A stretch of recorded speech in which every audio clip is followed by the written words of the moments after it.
Hi, David Burt Williams here with the On the Grind podcast, the podcast where we recognize that it takes effort and hard work to achieve your dreams. Today I'm covering tips to boost your creativity. In this podcast, I will provide 4 health benefits to being more creative and 9 ways that you can kickstart your creativity. Some people seem more naturally creative than others. We usually associate creativity with writers, artists, musicians, and dancers, things all associated with the arts.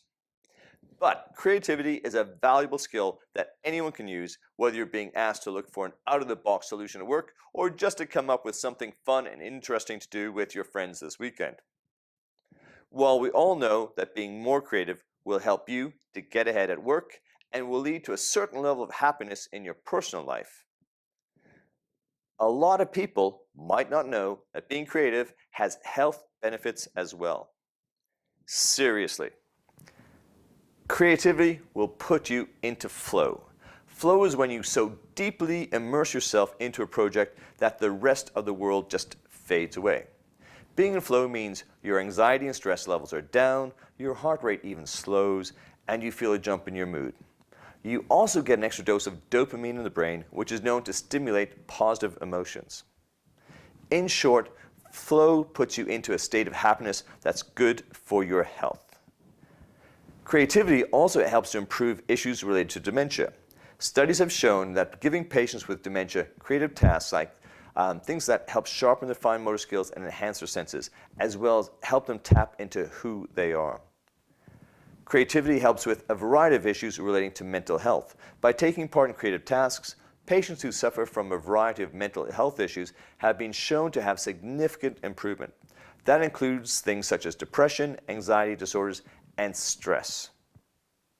But even more than that, counselors who engage their patients in creative tasks such as journaling see a marked improvement in being able to process past traumas.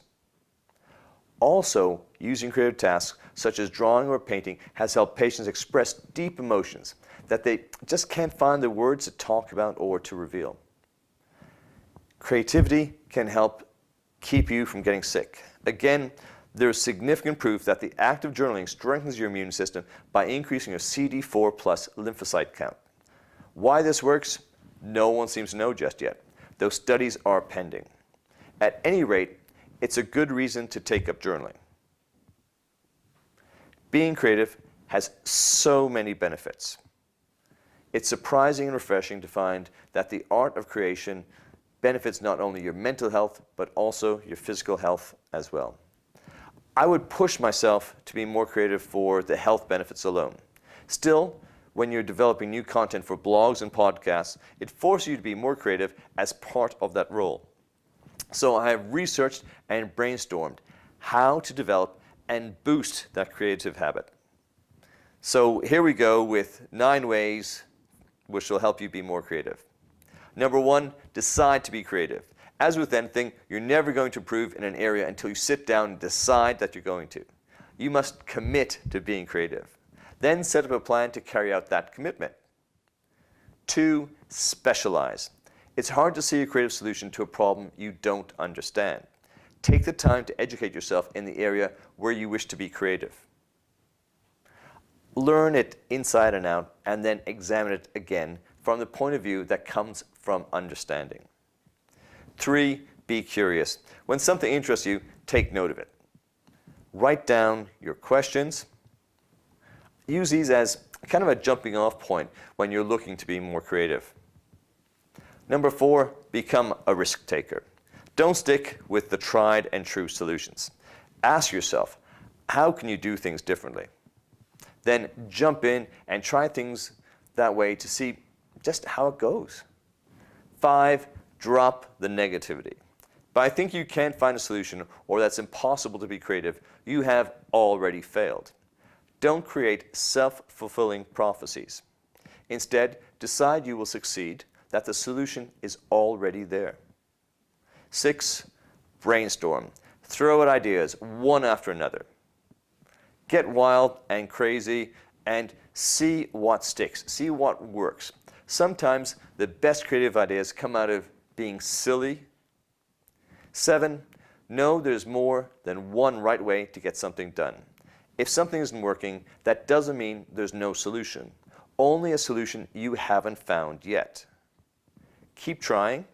Look for other ways and other things that just might work. 8, look for inspiration.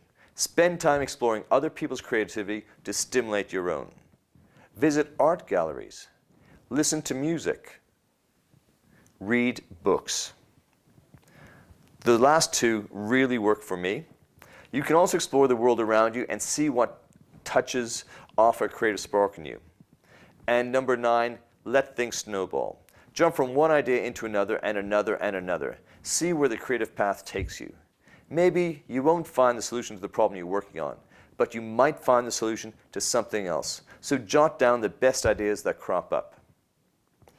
And you will ask me, so after you do all those 9 and you still find yourself stuck in a creative block, what do you do? There are times when no matter what I did, I couldn't get a breakthrough. I would get exasperated because I felt I had tried just everything. Yes, I brainstormed. I focused. I even asked for help. I tried thinking outside of the box, as everyone tells you to do.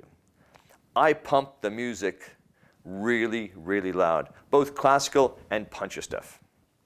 I embraced silence. You name it, I tried it.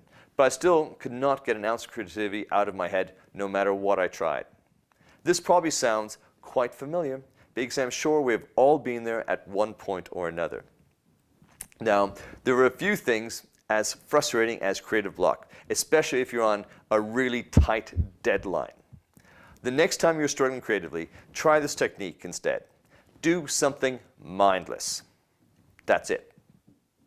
Just pick an unrelated, mindless chore and work on that instead. According to a study, courtesy of the University of California, embracing a mindless chore gives your brain the freedom to think creatively. When your brain is wrapped up in mindless activities like dusting or washing dishes, it allows the creative part of your mind the freedom to ponder on its own.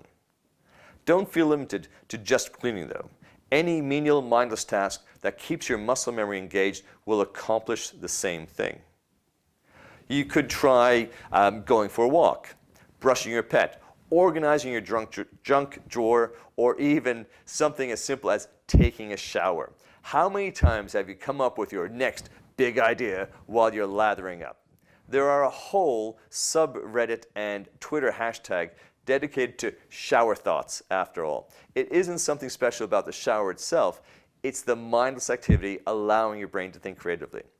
Remember, the key here is to ensure that your muscle memory is engaged with the task you don't have to think about too hard. That way, the creative part of your mind has the freedom to do its own thing. You don't want to break out a 1,000-piece puzzle to put together. The next time you're struggling coming up with a blog post idea, a catchy headline, a social media graphic, or anything else creative, stop what you're doing and engage in a mindless task. Tidy the clutter in your office. Take the dog for a walk. Do those dishes that are sitting in the sink. There is a good chance that before you're even finished those tasks, you will get a light bulb moment that helps you get over your creative struggles. It might not sound like much, but embracing mindless activity will help boost your creativity. Creativity doesn't have to be out of reach, even if you tend to think of yourself as an uncreative person. By working to develop your creativity, you'll enjoy more success in your work and home life, and will learn new ways to think and do things. With so many benefits, isn't it time to find that new and exciting, more creative version of you? If you're looking to boost your creativity even further, then look on my website, which has a ton of material to help. And while you're there, you can register for the free webinar to boost your productivity. And remember, happiness is a result of accomplishing what you were born to do. Until we meet again, get out there each and every single day and be outstanding.